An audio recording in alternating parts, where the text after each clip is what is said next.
فهد الأنصاري اسم كبير جدا في عالم كرة القدم، سواء من خلال التجارب الاحترافية، من خلال نادي القادسية، من خلال منتخب الكويت. كيف بدأ أو كيف قدرت تصنع هذا الاسم؟ أول شيء مشكور إنك قلت لي أنا اسم كبير، الحمد لله، هذا بفضل الله سبحانه وتعالى طبعا، وفضل كل لاعب صنع أو شارك في إنه يصنع على الأقل اسم فهد الأنصاري. كل مدرب، كل إداري، كل نادي ساهم على الأقل في ظهور اسم فهد. ما أبي أقول لك إن أنا يعني هو شيء بسيط، ولا أقول لك إنه شيء إعجازي اللي سواه فهد أو غير فهد، لكن كله هو شيء بسيط ولا إعجازي؟ لا، هو ما أقدر أقول لك إنه شيء بسيط، لأنه فعلا في لازم اللاعب لازم إنه يضحي، لازم إنه يتعب، لازم إنه، ولا هو شيء إعجازي إنك أنت ما حققت، يعني أنا مو أفضل لاعب في العالم، ولا بطل كأس العالم. فكل لاعب لأنه هي لعبة جماعية.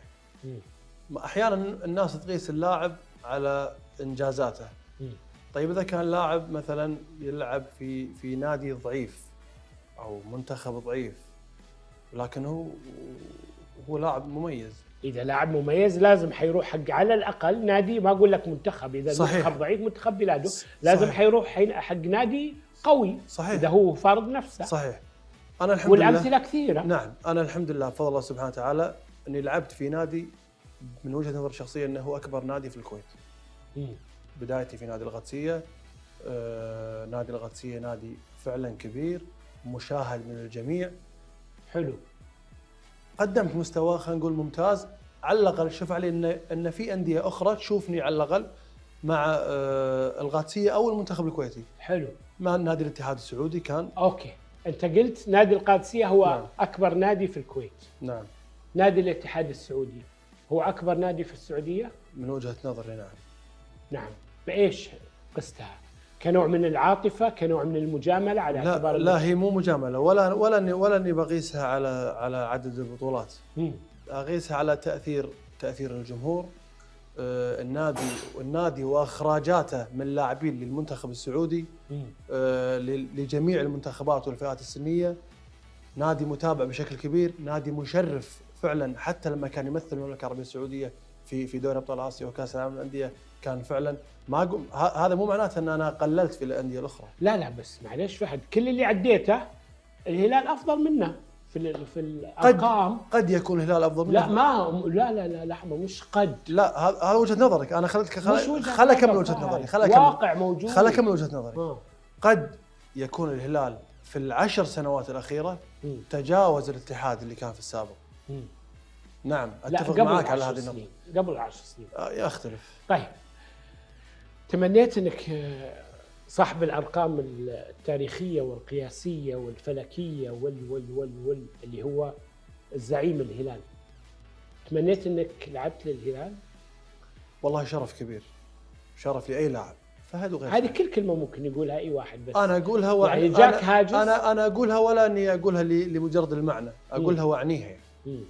فعلا هو طموح لاي شخص ولاي لاعب. طيب. انه يمثل نادي الهلال، لكن الحمد لله فضل الله سبحانه مثلت نادي الاتحاد. طيب. ولا في لحظه شعرت اني يعني ليش ما مثلت الهلال بدل الاتحاد ابدا. اوكي. طيب، جاسم الهويدي، بشار عبد الله، كلهم مثل الهلال. صح. مروان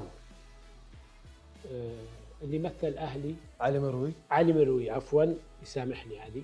صح. مساعد ندى مثل النصر ومثل الشباب. سيف الحشام بدر مطوع مثل اسماء كويتيه كثيره. يمكن تكون الانديه الخليجيه هي الاكثر من بين الخليج اللي جو لاعبين احترفوا في السعوديه، مع العلم انه المنتج الدولي الكويتي على مدار السنين منتج ضعيف. وهذا اللي قلت لك، انه اللاعب لما يبين يقدر يحترف. ما في واحد، وجهة نظري برضه، حقق الشكل والكاريزما واللون اللي حققه فهد الأنصاري، مع كل الاحترام والحب لكل تجاربهم. ليش فهد بان وهم على الأقل ما بينوا بالطريقة اللي بين فيها فهد؟ ايش رايك فيني وانا امدحك اول شيء؟ والله مدح، انت قاعد تمدحني بس من تحت الطاوله علامات استفهام كثيره. ايه يعني ما ادري شلون ابدي في الاجابه، لكن اذا بامدح الناس اللي كانت معاي والناس اللي ساعدت فهد في نادي الاتحاد، انا يعني بقول لك القصه يمكن من البدايه، وهي اللي فيها يمكن السر. انا في السنه اللي قبل لا اوقع مع نادي الاتحاد كان في هناك عرض من نادي الاهلي سنه الدوري. سبحان الله، الرجل الوحيد اللي اختلف انه ما كان يبي المركز المحور، كان يبي جناح، هو مدرب الفريق. اذكر في هذاك الوقت كان جروس، اذا ماني يعني غلطت باسمه. السنه اللي بعدها رحنا نادي الاتحاد، وكثير في الكويت وفي السعوديه اصدقاء يعني حذروني اني اخوض هذه التجربه. الاتحاد مع الاهلي، مع الاتحاد ايه في السنه اللي بعدها. ليه؟ انه يمر في مشاكل اداريه، يمر في مشاكل ماليه، يمر في ظروف الفريق الفنيه ضعيف جدا. الكلام اللي كان واصلني، هذا الكلام انا اخذته في يعني في عين الاعتبار، لكن قلبته الى تحدي. انا فعلا كنت اعلم حجم المشاكل اللي يمر فيها نادي الاتحاد. حلو. اعلم يعني وبدراسه. حلو. لكن تعمدت اني اخذ هذه التجربه لاثبت على الاقل ان الفريق لما يكون على روح واحده وقلب واحد، وفي فريق برا الملعب راح يصبح في فريق داخل الملعب. وهذا اللي يمكن عملناه من اول شهر مع الاجهزه الاداريه في نادي الاتحاد، وايضا رؤساء النادي. حتى في حواري معاهم كنا نحاول نصنع فريق برا الملعب، وهذا اللي صار في السنتين. الحمد لله حققنا بطولتين. حلو. من هو المدرب اللي في الاتحاد ما بغاك؟ قال ما ابغاه. سميه، واذا ما قدرت تسميه انا حسميه. سييرا. ايه ليش ما بغاك؟ لا، هو بغاني، انا كنت معاه في السنه اللي بعد، في السنه الثالثه انتقلت الى الفيصلي. والحمد لله لعبت موسم مميز. لا اتركني من الفيصلي الحين اقول لك. نادي الاتحاد وقع مع لاعبين او ثلاث من نادي الفيصلي. اعتقد حمدان الشمراني وعبد العزيز البيشي. اوكي. اعتقد اثنين يمكن. اوكي. فانا كنت اللاعب الثالث اللي راجع من الفيصلي راجع للاتحاد.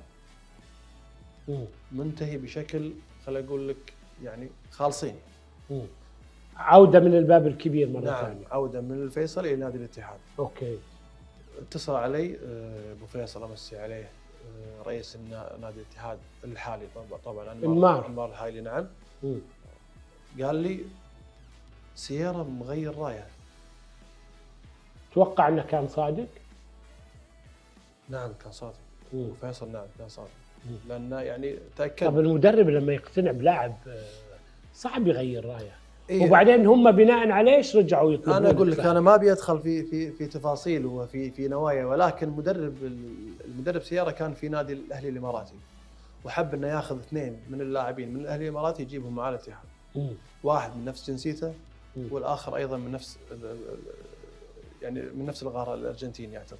سمسره يعني؟ والله ما ابي احط بذمتي، على حسابك يعني. لكن لما تفرض لاعبين بمراكز مختلفه عن مركزي، والمركز اللي كان في حاجز الفريق هو كان مركز المحور. صحيح. ولكن تم يعني ما قدروا انه يقنعون المدرب، لان كان الاجانب كلهم مستمرين.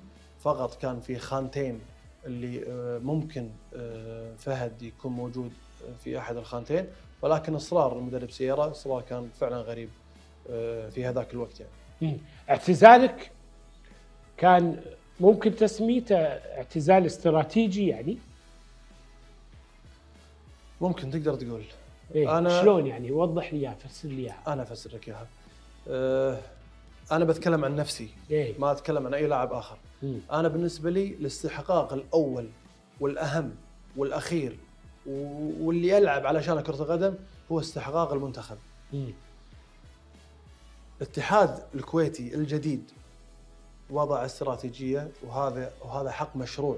أي اتحاد قالنا نحاول نبني منتخب جديد، اوكي. ليش قال الكلام هذا؟ لأن أقرب استحقاق للمنتخب لفترة، يعني أقرب استحقاق بعد فترة طويلة. لذلك كان همي المشاركة على المنتخب كانت بعيدة جدا، رغم أني كنت ألعب في نادي القادسية، لكن هذا كان يعني مشكل لي يعني تفكير كبير صراحة. كنت أفكر يعني أنا مستحيل إني ألعب للنادي وأنا عارف إني لو شنو أسوي ما راح أروح المنتخب. فهذا الشعور أنا مستحيل إني أقبل فيه. طيب صحيح إنك استخدمت يوم من الأيام مفردة بين قوسين الحمد لله الحمد لله الحمد لله إني رحت الاتحاد ما رحت الأهلي؟ نعم. وليش؟ الاتحاد برضو كيان كبير. إيه بس أنا قلت الحمد لله لأن انتهت السنتين الآن. انتهت سنتين مع الاتحاد.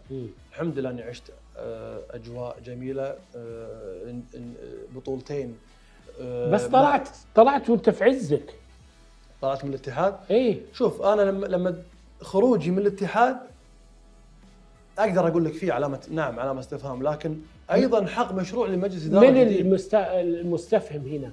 انا اقول لك كان تغيير مجلس اداره كامل برئاسه سيد نواف المقيرن. وتدري انت لما يجي رئيس جديد ومجلس اداره جديد حب انه يغير مجموعه من اللاعبين، انا كنت من ضمنهم، وبالنسبه لي رايي الشخصي كان هذا خطا. تعلمت؟ لا كان خطا منهم. تألمت يعني وصلت الى حد الالم؟ لا مو الى حد الالم، بس لان انا تعلقت في الاتحاد. يعني تفهمني مصلحه النادي الى اليوم تحبه وادري طبعا، وادري ان اللي صار غلط. وقتها كنت اعلم ان ممكن الاتحاد يطيح في دروب كبير، وهذا اللي حصل سبحان الله.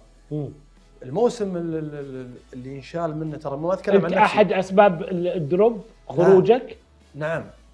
مو فهد، انا معاي 13 او 14 لاعب تقريبا. طيب ما دام قلت 13 او 14 لاعب، لما تغير مجموعه كبيره من فريق بطل كاس في اخر نسخه، فتره المعسكر حتى قبل كاس السوبر اللي يتم التغيير الكبير هذا، طبيعي راح يكون في دروب. طيب خلينا نسميها قرار كروي في سقطه اداريه. قرار كروي في سقطه اداريه. خلصنا من خروجك انت. لما عادل جمجوم تسبب في خروج محمد نور ونايف هزازي من البيت الاتحادي، كانت سقطة إدارية كبيرة لا يمكن أن تغتفر ولا حقه؟ والله عشان أكون واضح معك وصريح جدا، ما أعلم الأسباب وقتها. لا أنا تتكلم عن كواليتي لاعب محمد نور كقائد أسطوري. تتكلم عن نايف هزازي واحد من افضل رؤوس الحربة ذاك الوقت، هذا اللي اتكلم عنه. انا اتكلم طيب. كوره ما اتكلم. انا الحين بتكلم معاك برد عليك في سؤال. هو عوض محمد نور في اسم؟ لا. عوض نايف هزازي في اسم؟ لا. اصبح هو اخطا بس. سقطه. نعم تعتبر بالنسبه لي لانهم مؤثرين، لاعبين مؤثرين كانوا في نادي الاتحاد. فانا سؤالي واضح، انا ما كنت اعلم ترى هذه الفتره ولا ادري شنو ظروفها، ولكن انت لما تشيل لاعبين نجوم بالفريق وما تجيب بديل لهؤلاء النجوم، طبيعي انت طيب. يا انه سقط يا انه في خلاف شخصي يعني. طيب انزين. انا اول شيء بعد الاتحاد رجعت نادي القادسيه. رحت معاهم معسكر. لعبت البطوله العربيه مع الزمالك. مباراه اول شيء استغفر الله قبل الزمالك لعبت كاس السوبر في الكويت، فزنا على نادي الكويت في كاس السوبر، ثم انتقلنا الى البطوله العربيه ضد نادي الزمالك، تعادلنا في المباراة الأولى في مصر 0-0. مباراة الإياب أنا انتقلت إلى الفيصل. في آخر يوم من سوق الانتقالات قبل لا يسكر باب الانتقالات وصل لي عرض نادي الفيصلي. بالرغم أني كنت على قناعة من داخل أن هذا الموسم أبي أكمل فيه في نادي القادسية. لكن أحيانا القرارات تصير مفاجأة. يعني أنا معلومة يمكن ما حد يعرفها. في اليوم الأخير لما كلموني نادي الفيصلي الساعة تقريبا 5 العصر وأنا رايح التمرين في نادي القادسية. أنا تمرنت بشكل طبيعي هذا اليوم. يعني قلت خلاص الوعد بعد التمرين. لا ما في وقت. قلت خلاص الوعد بعد التمرين، شنو يصير. بس سبحان الله قعدت افكر، استشرت، حسيت انه خل اجرب التجربه هذه او خل اخوض التجربه هذه. وسبحان الله تجربه بالنسبه لي من احلى التجارب اللي اخذتها. استمتعت في هذه التجربه في اداره. في فرق بين المتعه كابتن والانجاز. نعم انا ما اخذت انجاز مع النادي، في فرق، لكن على المستوى الشخصي اتكلم جانب فني قدمت موسم مميز بالنسبه لي مع نادي فيصل. في ميزه عندك، خليني اقول قليل اشوفها في اللي يلعب في مركزك، تقول من بعيد. ايه تسجيل. شوف في نادي القادسيه يعني ولاد نادي القادسيه في الوقت اللي انا كنت العب فيه ولاد لهذا المركز. فلما نلعب احنا محورين او 3 محاور طبيعي تكون الادوار مختلفه. اوكي. انا كنت الحلقه اللي لازم يكون دوري هجومي اكثر من المحاور الثانيه. اوكي. فكنت اسجل في الكويت، فصارت سبحان الله هي نفس العاده، نفس المهاجم لما يسجل 5-6 مباريات خلاص راح يستمر في التسجيل. جميل. انا كنت اسجل في الكويت بالموسم اسجل 7-8، فاستمر يعني استمرت النزعه الهجوميه فيني. طيب حلو، خليك الحين صريح 100%. وعدوك الاتحاديين في حفل الاعتزال؟ نعم. مين اللي وعدك؟ ابو فيصل الله يمسيه بالخير. نمار الحايلي. نعم نمار الحايلي. وما وفى بوعده؟ لا ليش ما اقول ما وفى بعد الى الان. يعني انا ترى انا العام اللي اعتزلت. او خلينا نقول ايه بدايه العام نهايه. انمار بكبره بيمشي الحين يا ابن الحلال. حتى لو انمار يمشي انا واثق كل الثقه في ابو فيصل. حتى لو لم يقيم حفل اعتزال انا اثق في ان انمار قادر انه على الاقل يسوي لي الحفل اللي هو وعده. ايش تتمنى الشكل واللون الحفل اعتزالك؟ يكون اصفر. والمقابل؟ اصفر. النصر والاتحاد يعني مثلا؟ ليش مو الاتحاد والقادسيه؟ الاتحاد والقادسيه. والله لا والله ما فكرت. جميل. ما فكرت فيها، لكن اهم شيء يكون الطرف في نادي الاتحاد ويكون في جده. طيب اطلب منك طلب. تفضل. قول تم. تم. ابغى ادخل العب 3 دقائق. ما تفشلنا. تم. 3 دقائق. 3 دقائق اوكي. شاهدين يا جماعه ترى في خلف الكواليس ناس ماسكه عليك، اولهم بندر حلواني. تم. ايه هي تم. هي تم. بس اتوقع انها ضعيفه مني التم. لا تستاهل. طيب كابتن خليني بس بشكل سريع لان الحديث معك لا يمل وصراحتك جميله وشيق جدا. الدوري السعودي اليوم تعطيه المرتبه رقم كم ما بين دوريات العالم؟ السادسة. اللاعب والصفقة الأغلى والأبرز في تاريخ الدوري السعودية اليوم تعطيها لمين؟ كريستيانو رونالدو. اللاعب اللي خيب طموحاتك وتوقعاتك من اللاعبين السوبر ستار تقول مين؟ بنزيما. أيوة هنا لازم نتوقف لأنه بنزيما في الاتحاد. إيش السبب؟ ممكن تتوقع ظروف ما ساعدته؟ ممكن. أنا مو قريب من للنادي، يعني مو قريب جدا في العمل مع نادي الاتحاد، لكن قد يكون الفريق ما يساعده وقد يكون بنزيما مو هو بنزيما ريال مدريد. ظروف اصابات. تو جاي من ريال مدريد وهو أنا فت. انا عارف انه فت، لكن ابحث عن الاسباب اللي ما ظهر فيها بنزيما كبنزيما ريال مدريد. اللاعب اللي ظهر في الاتحاد اجنبي. حجازي بس جاب مصايب المباريات الاخيره قدام الهلال. وجهه نظرك، لكن حتى لو انه اخطا في مباراه او مباراتين او 3 يبقى هو ركيزه اساسيه في نادي الاتحاد. وانا اتكلم على تنظيم كامل يقوم فيه اللاعب. الحين ما قمنا نشوف اللاعب والله شلون يقطع الكره شلون يسلم باص، لا اصبح اللاعب بالذات المدافع تشوفه لما يكون مدافع عن خط كامل هو مسؤول عن 10 لاعبين، شلون الفريق كامل يدافع، ما هو مسؤول عن نفسه او عن الخط الخلفي. حلو. روما حجازي كورنادو اوكي وقروهي. قبل الدخول في معترك مونديال الأندية، أول مونديال أندية على مستوى السعودية وفي جدة وعلى أرضك وبين جمهورك، بصراحة وبوضوح وبشفافية فهد الأنصار اللي يعرفها. جاملت إدارة نادي الاتحاد وسط وجود ضخ مالي كان ممكن تغير الأربعة بأربعة أفضل، جاملتهم على حساب النادي. إنزين أنت ليش خليتها باكج؟ ليش قلت لأنه لا أشيل الأربعة؟ كلهم طايحين. لا أنا كلهم ما أشيل الأربعة. شوف مين تشيل؟ شوف أنا أفهم سؤالك إن أحمد حجازي راجع من إصابة في هذاك الوقت. أوكي. لكن أحمد وروما مش روما. لكن أحمد حجازي قيمة فنية كبيرة. وروما مش روما. روما ممكن مش شوف في مشكلة صارت في الاختيارات.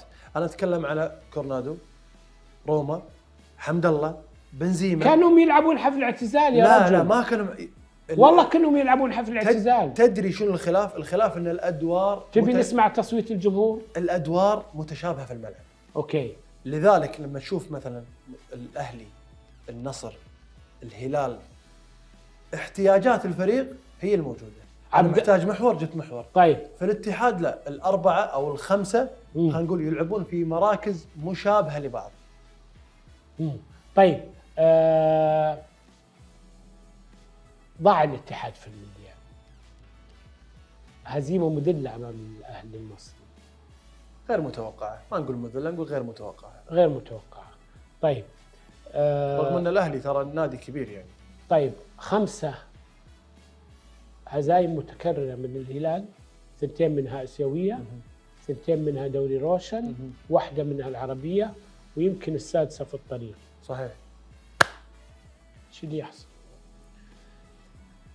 أول شيء أنت مقتنع أن ممكن الفريق يعيش في فترة زمنية محددة نفس الفترة اللي يعيش فيها الاتحاد، والظروف صارت أن يلعب مع الهلال 3 أو 4 مباريات خلال فترة زمنية قصيرة. هذا صار واقع. صح؟ طيب في هذه الفترة أو في هذا الشهر أنا سيء، ومن سوء حظي أني قاعد ألعب مع فريق متصدر وفريق قوي، وفريق قاعد يلعب على ريكورد، يبي يحطم رقم قياسي. فاللي صار من الثنتين ان الهلال في الفورمه، والاتحاد في هذا الشهر او الشهر نص خارج التغطيه. حلو. احد يقدر يهزم الهلال بالفورمه دي؟ نعم ممكن يا رجل، ممكن. طيب المعيوف استقطابه خطا ولا صح؟ صح. بناء على ايش؟ حارس كبير، خبرة كبيرة، يلعب في نادي كبير نفس الهلال، متمرس على المباريات الكبيرة، على البطولات الكبيرة، على الإنجازات، حتى في غرفة الملابس ممكن يغير لك شيء كثير. عبد الله معيوف حارس صراحة يمتلك إمكانيات مميزة. في لاعب كويتي شايفه ممكن وسط زخم الأجانب والعالمية، اللاعبين السوبر ستار فئة A واللاعبين فئة B، بي مش بي. طيب بي هذه تطبيق الظاهر. طيب في لاعب كويتي شايفه ممكن يجينا في النص قصدك؟ انا شوف والله في الدوري اتابع بس القادسيه يعني. ماني متابع بشكل مميز جدا لباقي الفرق، ولكن في خلينا نقول يعني بعد يبي لهم والحين. تحب كلمة سقراط؟ منك أنت؟ لا من كل الناس. والله أحبها. يمكن من بندر حلواني لأنه هو اللي غششني. أحبها ليش ما أحب؟ تحبها؟ يعني. إيش ارتباطها؟ ليش ارتباط الحب فيها؟ والله شوف أنا أول شيء من عشاق البرازيل. بقول لك يمكن متعصب للبرازيل. فسبحان الله ارتبط اسمي. يمكن كان عندنا جارنا في المنطقة يعني، كان يقول لي إن في لاعب برازيلي اسمه سقراط، وأنا كنت أعرف النجوم الكبيرة اللي في هذاك الوقت. وسبحان الله قالها أيضا الأخ فارس عوض في أحد المباريات، وارتبط اسمي مع هذا النجم الكبير، وإن شاء الله إني أكون على الأقل يعني حققت على الأقل جزء من لمحات من هذا النجم. على طاري فارس عوض، آخر ناحية، وش أجمل وصف خلال تسجيلك للأهداف ولا خلال وجودك وحضورك في الملعب؟ أجمل وصف لأجمل معلق تحب ترددها دائما. ايش قالوا وقل لي وانا بقلده، حاول اقلده، ما عليك. المشكله ان انا يعني ما تعيد المباريات الذاكره عندي شوي. وما تعيد المباريات؟ لا انا انسى. يعني الحين لو تذكرني شغل لي ممكن اذكر. بس الحين ما في شيء ببالي ابدا. طيب وليد علي لاعب فاشل صح؟ جدا يا اخي مره ما يعرف يلعب. جدا. ها؟ جدا. بس مشكلته حاجه واحده. شنو؟ سجل فينا في اليمن جول فوز الكويت في كاس الخليج. على فكره صدفه كانت. لا. ها؟ لا. الحين فاشل وبعدين ترجع لا. تقول لي لا. والله شوف اللي يعرف وليد علي. يا زينه. اي والله يا زينه. طيب قلبه. شوف هذه الاهداف ترى كان يسجلها في الدوري عندنا في الكويت. وكثيره مغرور شوي. كثيره على حتى على القادسيه، كثيره على القادسيه. ويمكن ناس كثيره قالت انه يعني ما يقصد تسديد، لكن احنا عارفين ان هذا مكانه، يعني هذه منطقته. طيب فهد والله جد الحديث معك ما يمل. ودي ان البرنامج اكثر من 20 دقيقه، صار له يشاور لي دقيقتين يقول 20 دقيقه. شكرا لك حبيبي، تقدير لوقتك وجيت وانت حبيبي. ما بين التمرين والدا. سلم لي على جماعه الفيصلي لانهم بلدياتنا وهذا نادينا. والفيحة، اقصد الفيحة. سوري يعطيك العافيه. شكرا. حبيبي الله يعافيك. يلا يعطيك العافيه حبيبي.